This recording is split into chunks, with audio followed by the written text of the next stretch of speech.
ফেব্ৰুৱাৰীত মানে বিয়া আজি মই মানে পৰলা হৈ আছো কাৰণে মই পালো তোক এইফালে নি মন্ত্ৰ এটা মাতি দিম তোৰ চব ক্লিয়াৰ হৈ আছে হেপী ফ্ৰেণ্ডশ্বিপ ডে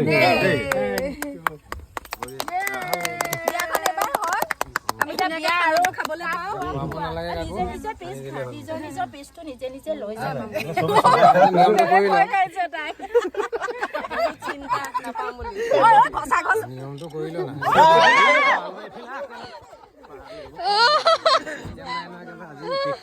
মাছ ধৰিলে